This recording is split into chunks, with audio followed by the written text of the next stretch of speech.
प्यारे देशवासियों, आप सबको सत नमन।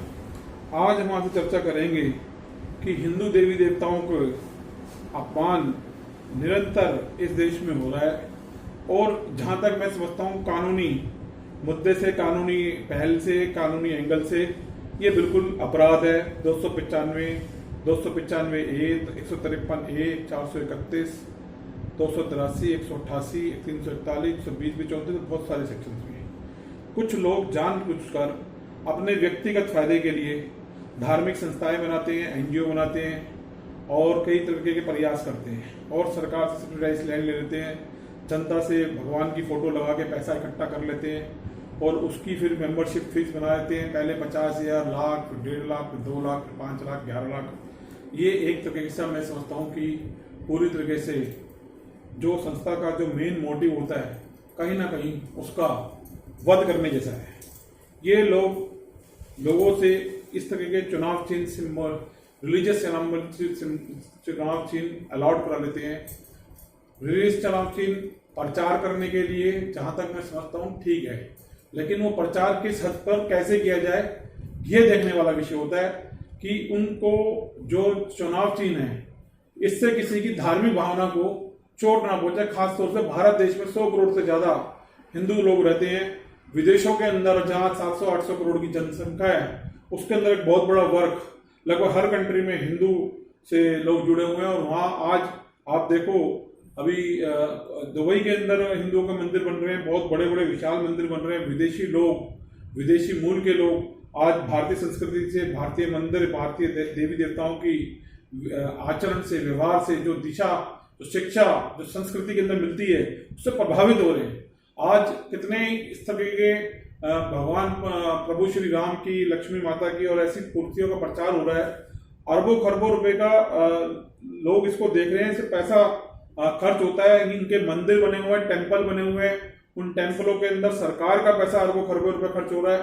ये चीज देखने वाली बात होती है। लेकिन कुछ मुट्ठी भर लोग अपने आप को ताकतवर मानते हैं और वो लोग अपना किसी तरीके से पैसा जनरेट करते हैं, खासतौर से काला धन इसका इस्तेमाल होता है इसके अंदर और इसके बहुत सारे फायदे होते हैं। इन संस्थाओं को रजिस्टर कर लेते हैं, उससे फिर 1 नंबर का पैसा 2 नंबर का पैसा 1 नंबर में कन्वर्ट कराते हैं, ICC की धारा बोलते हैं और इस पर कई संस्थाओं के खिलाफ अभी प्रहार भी किया सरकार ने। ऐसे एक मुद्दा दिल्ली की रोहनी डिस्ट्रिक्ट में दिल्ली पुलिस के पास लंबित है, जिसमें उसके कई थाने, आउटर डिस्ट्रिक्ट का रानीबाग थाना के से इससे मतलब पर्टेन करता है और पंजाबी बाग थाना भी इसके अंदर आ गया दायरे में, केशवपुरम थाना आ गया, बहुत सारे थाने, नेताजी सुभाष पैलेस, बहुत बड़ी संस्था बनी हुई है जिसमें 5,000 से ज्यादा ट्रस्टी हैं। उस टाइम 51-16 ट्रस्टी थे जब ये केस डाला गया। तीनों संस्थाओं के खिलाफ इन्होंने रिलीजियस सिंबल लिए और जैसे यूनिवर्सिटी चुनावों में आप सभी लोग जानते हैं हवा के अंदर फेंके गए, उनके ऊपर लोग पैर रख के जा रहे हैं, पेशाब कर रहे हैं, कूड़ेदान के अंदर जा रहे हैं। जब हमने इस मुद्दे को पुलिस के सामने रखा, अवैध तरह से होल्डिंग लगाए गए सड़कों के ऊपर, इतने खतरनाक तरीके से होल्डिंग लगाए गए जो जरा सी आंधी तूफान चलते ही गिर जाते हैं, अवैध तरह से बिना किसी सरकारी परमिशन लिए। मेट्रो के ऊपर इनके होर्डिंग पोस्टर लगे, इनको किसी ने रोका नहीं क्योंकि ये अवैध काम करने में कुछ सीनियर स्तर के पुलिस अधिकारी और लोग इसके अंदर शामिल थे, कुछ और लोक सेवक, रिटायर्ड लोक सेवक भी इसके अंदर शामिल थे। अब सबसे बड़ी बात ये होती है कि इन लोगों ने सारे कानूनों को ताक पर रखकर 100 करोड़ भारतीयों की, हिंदुओं की आस्था को ताक पर रखकर इन्होंने जो है उन सभी चुनाव चिन्ह का, इनके खिलाफ 2015 में केस चला, बेगमपुर थाने में कंप्लेंट दर्ज हुई, DD एंट्री दर्ज हुई, वहां की पुलिस ने कोई कार्रवाई नहीं करी। उसके बाद इनके खिलाफ 2019 में कंप्लेंटें हुई, 2018 में कंप्लेंट हुई, कोई कार्रवाई नहीं करी।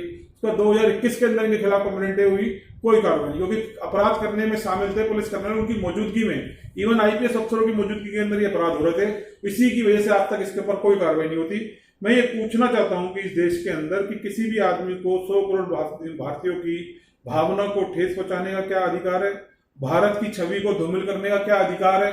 आज अंतरराष्ट्रीय स्तर के ऊपर जहां दुबई के अंदर हिंदुओं का मंदिर बन रहा है, आज अगर वो लोग ये देखेंगे कि भारत के अंदर कुछ लोग जो है, मुट्ठी भर लोग NGO बना के, धार्मिक संस्थाएं बना के इस तरह से अगर हिंदू देवी देवता का मजाक उड़ाएंगे तो आज भारत की छवि विदेशों में क्या रहेगी? हमारे देश के प्रधानमंत्री आदरणीय नरेंद्र मोदी जी, योगी जी इतना प्रयास कर रहे हैं कि भारत की छवि को हर स्तर के ऊपर ठीक किया जाए, लेकिन ये एक सीधा सीधा प्रहार था। और मैं बताना चाहूंगा कि जब न्यायालय रोहनी में लंबित हुआ तो 8/1/19 को पहले एक पुलिस से रिपोर्ट आती है, वो ये कहते हैं कि बेगमपुर थाने वाले कहते हैं कि हमने अमन विहार भेज दी, अमन विहार वाले कहते हैं कि हमने कोई कार्रवाई नहीं करी। उसके बाद ये न्यायालय से आदेश पास होता है 9/1/19 को।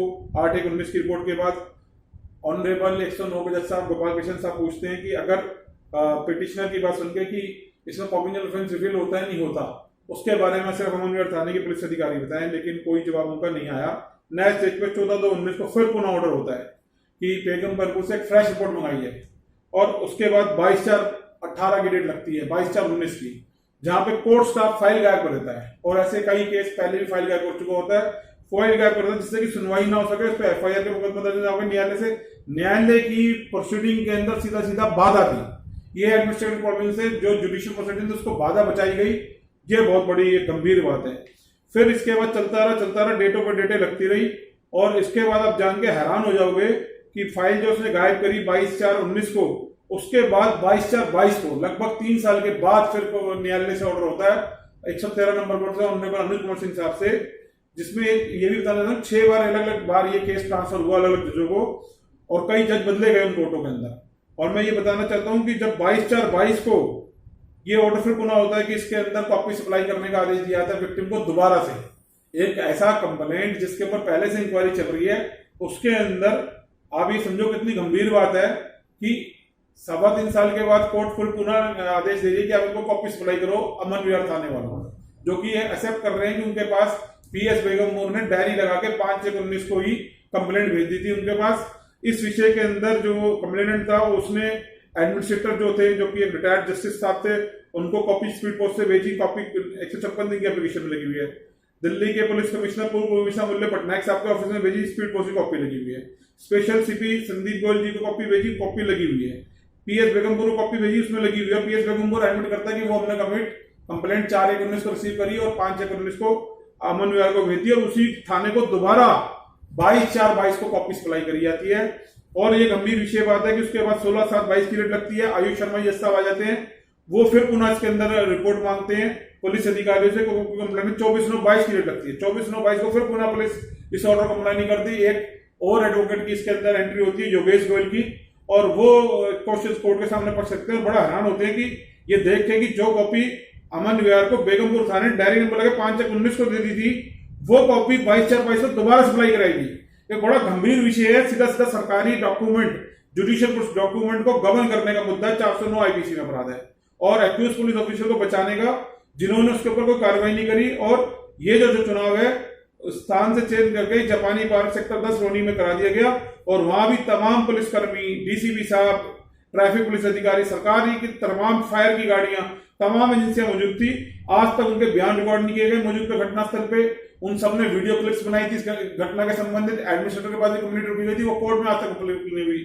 इवन जो हजारों आदमी, उनकी फैमिली या यार दोस्त चुनाव वोट चिन्ह करने आए थे, उनके ड्राइवर आए थे, खाने पीने का स्टॉल लगाए गए थे, जो कुछ भी वहां पे टेंट लगाए गए थे, आज तक उनके बारे में कोई जानकारी न्यायालय के सामने नहीं। इंक्वायरी का उसको पार्ट ही नहीं बनाया गया, ताकि कोई आर्गूमेंट में सिर्फ इस मैटर को लटकाया जा रहा है, क्योंकि हाई प्रोफाइल लोग इसमें इन्वॉल्व है। और साथियों, में ये बताना चाहता हूं कि नियम कितने ताक पर रखे गए। 24/9/22 को फिर 24/1/23 की डेट लग जाती है।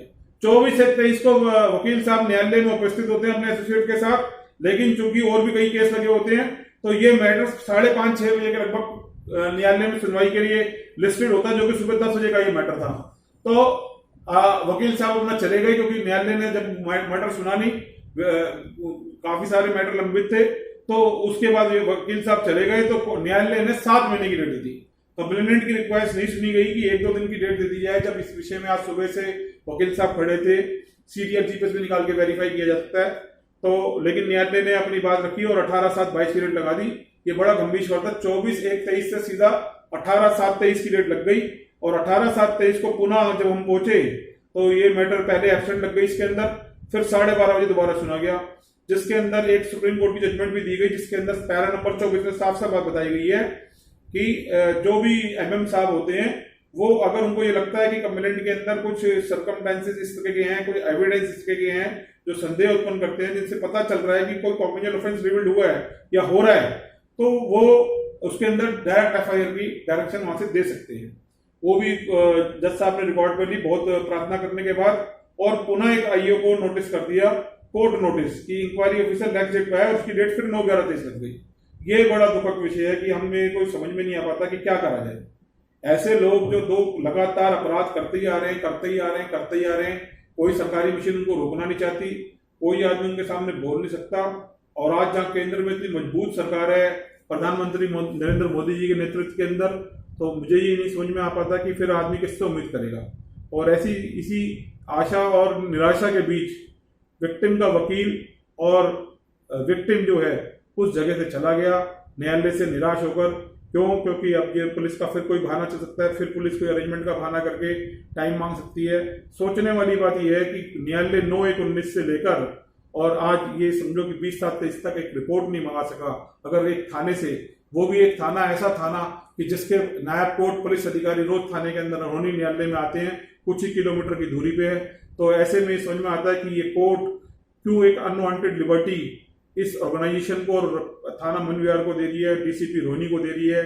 ये समझ से बाहर है। इसका कारण न्यायालय ही समझ सकता है कि क्या कारण है। लेकिन एक दुखद विषय है, हिंदू देवी देवताओं का अपमान हो रहा है, तो ये बहुत निराशा है मेरे मन में इस चीज को लेके। अब देखते हैं कि आगे क्या होगा। मेरा मन बहुत दुखी है क्योंकि अब 2015 से लेकर 2023 8 साल तक के तो आंकड़े आ गए कि इन्होंने लगातार कानून तोड़े हैं और तोड़ते ही चले आ रहे हैं। हिंदू जो 100 करोड़ से ज्यादा भारत देश के अंदर, विश्व सबसे ज्यादा हिंदू भारत देश में है, आज वहां किसी हिंदू की कोई सुनवाई नहीं होती। और हिंदुओं का अपमान, हिंदू देवी देवताओं का अपमान बहुत ही निराशाजनक और संदेह चिंताजनक विषय है। क्योंकि एक बच्चा जब से मैं पैदा हुआ हूं तो मैंने देखा है कि मेरे पूर्वज, मेरे माँ बाप एक पत्थर की मूर्ति को आस्था मानते थे, मंदिर में जाके घी, तेल, चावल, रोली, कपड़ा, भंडारा लगाते हैं, उसकी पूजा करते हैं, कैलेंडर पे लगा होता है भगवान को तो उसके मस्तक करते हैं, सुबह अपना दिन की शुरुआत और रात को सोने तक उसकी सुनाते हैं। इवन जब हम शमशान की क्रिया तक होती है, बंदा व्यक्ति जब इस दुनिया से चला जाता है, तब भी वहां पे उसके साथ जो भी उसकी क्रिया करी जाती है धार्मिक रीति रिवाज के साथ, जब भी वहां पे सम्मान, पैदा होने से लेकर मरने तक। हमारे यहाँ भगवान किसने देखा ये तो किसी को भी नहीं पता, उनका स्वरूप क्या है। हमारी आत्मा में, मन के अंदर प्रभु बसे हुए हैं, और ऐसे प्रभु का अगर अपमान सड़कों पर इस तरह से करा जाएगा तो निसंदेह इनके ऊपर राजद्रोह का दर्ज होना चाहिए। मेरी आदरणीय मोदी सरकार से, देश की सर्वोच्च न्यायालय से, देश की उच्च न्यायालय से, डिस्ट्रिक्ट सेशन कोर्ट से, संबंधित इससे जो एमएम से, पब्लिक प्रोसिक्यूटर से, 17 लाख कानूनी अधिवक्ताओं से, एनडब्ल्यू, आरडब्ल्यू से, जितने भी रिप्रेजेंटेटिव एनजीओ जो भी समाज के अंदर, राष्ट्र के अंदर काम करते हैं, सभी आईपीएस लोगों से हाथ जोड़ के गुजारिश है कि वो जरूर हमारी मदद करें और इन हिंदुओं की आस्था का अपमान करने वाले लोगों पर कुछ ना कुछ कार्रवाई करें, जिससे आने वाले समय बदले और जो हमारी आने वाली पीढ़ी है कम से कम उनकी सोच के अंदर आज बदलाव आए। वो ये देखें कि हमारे पूर्वजों ने जो हमें सिखाया है उसका अपमान करने का अधिकार मुट्ठी भर लोगों को नहीं है। जो मुद्दा करोड़ों लोगों से देश और विदेश में जुड़ा हुआ है, मुट्ठी भर लोग अपने व्यक्तिगत सवार के लिए, इनकम टैक्स बचाने के लिए या अपने लोगों से, जनता से फंड इकट्ठा करने के लिए, डोनेशन और उस सब करने के लिए ये लोग नहीं कर सकते। इसको रोकना होगा। इसी के साथ शब्दावली बनाते हैं। जय हिंद, जय भारत, जस्टिस क्रांति जिंदाबाद, जय श्री राम।